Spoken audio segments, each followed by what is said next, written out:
বিয়ে করবে। যে ছেলে ইসলাম পছন্দ করে না, দাড়ি পছন্দ করে না, তার বিয়ে করার দরকার নেই। কি বলেন, ঠিক না? কারণ পুরুষ বেশে নারী, নারীর বেশে পুরুষ, কোন মেয়ের সঙ্গে বিয়ে হইতে পারে না। কথা বুঝেন নাই? দাড়ি কামাইছে তার মানে সে পুরুষ হইলেও নারী, ঠিক না? আবার এমন মেয়ে যে মেয়ে পর্দা করে না, এমন মেয়েকেও কোনো যুবক যেন বিয়ে না করে। তাহলে কি হবে? খবিস গুলা খবিসের সঙ্গে মিশবে, ভালো গুলা ভালোর সঙ্গে মিশবে। আল্লাহ যুবক গুলোর নেককার বিধান করুক।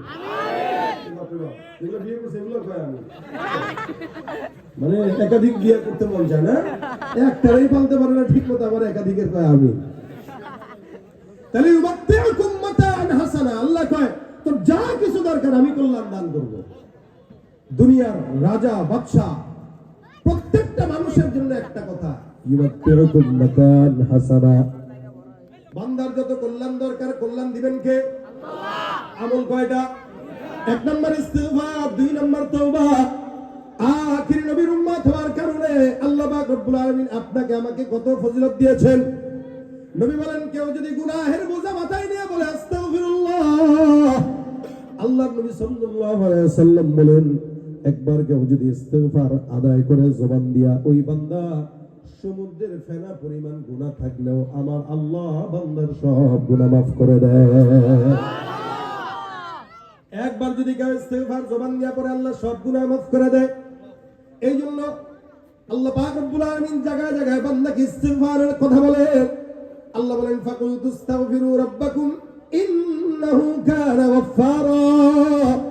এ বান্দা, তোমরা ইস্তিগফার করো, নিশ্চয়ই আল্লাহ ইস্তিগফারের মাধ্যমে বান্দার জানা অজানা, ইচ্ছা অনিচ্ছা, গোপন সব গুনাহগুলো থেকে বান্দাকে হেফাজত করেন। সুবহানাল্লাহ।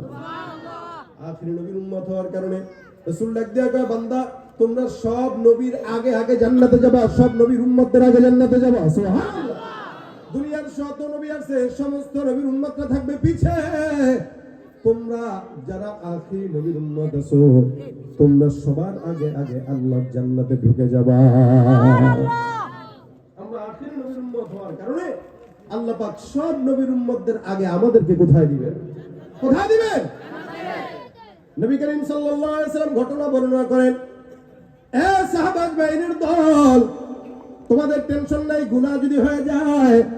আল্লাহর নবী হাদিসের গল্প শোনায়, সাহাবা আজমাইন বর্ণনা করেন, নবী করিম সাল্লাল্লাহু আলাইহি ওয়াসাল্লাম বলেছেন, বহু আগের জামানায়, বনি ইসরাইলের জামানায় একজন আল্লাহর বান্দা একটা নয়, দুইটা নয়, পরপর 99টা খুন করলো। কয়টা? 99টা। এখানে কেউ আছেন খুন করছেন 99টা? আসেননি কেউ? একটা করছেন, আছেন কেউ? হাত তোলেন তো। আমার বইটা কি কওয়া যায়নি, কথা কয় না কেউ। বলবে করলে? এই খুন করলে কেউ বলে? এখন যদি কই ভাই দান সৎকার করেন, কি বলে? সবগুলো হাত সহ পাও তুলবে, কিন্তু গুনাহ করছেন কে? এটা কেউ তুলবে না। 99টা খুন করলো অন্যায়।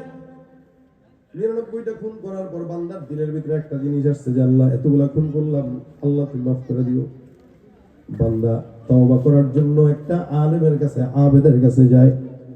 খুঁজতে খুঁজতে আবেদের কাছে যায়, ডাক দেয়া বলো, ভাই দুনিয়ার জমিনে 99টা খুন করলাম, আপনার কাছে বলতেছি, বলেন তো আল্লাহ পাক আমাকে ক্ষমা করবে কিনা?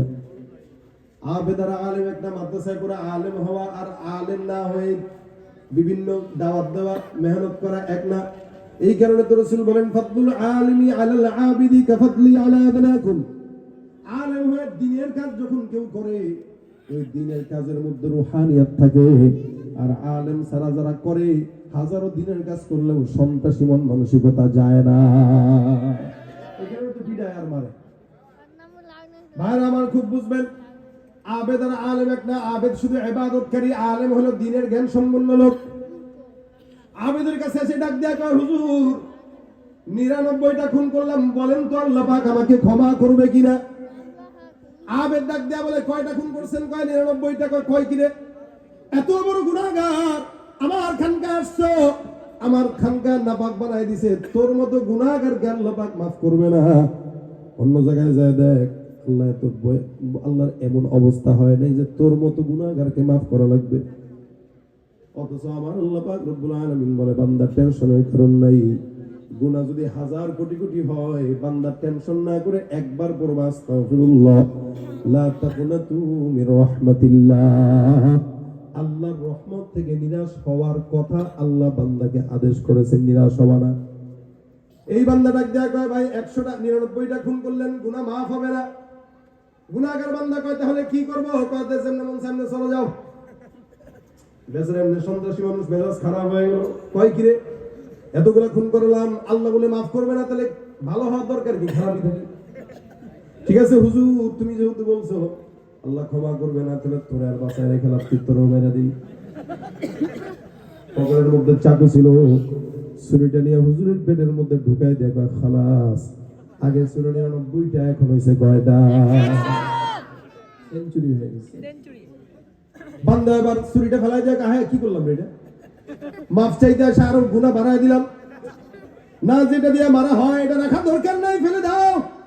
ফেলে দিয়ে ফিকে দিয়ে আরেকজনের কাছে হাঁটতে হাঁটতে যায়, একজন আলেমের সঙ্গে দেখা।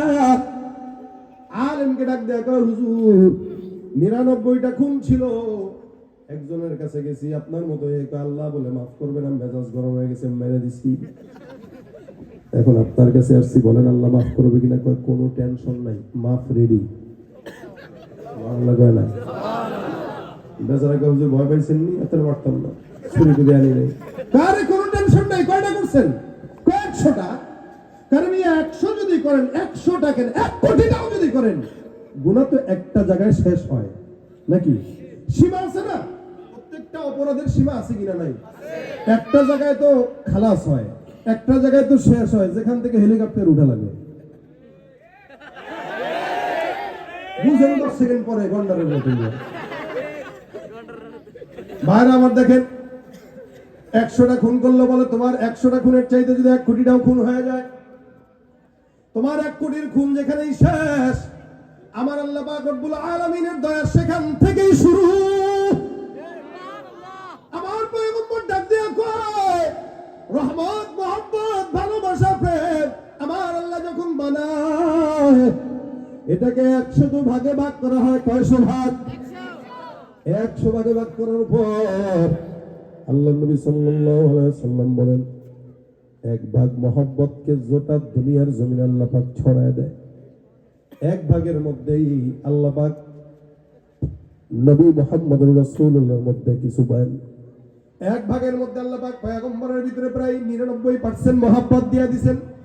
বাকি যে 1 ভাগ থাকলো, এই 1 ভাগের ভিতরে জিন্নাতের মধ্যে, ফেরেশতার মধ্যে, ইনসানের মধ্যে, মাখলুকাতের মধ্যে ছড়ায় যায়।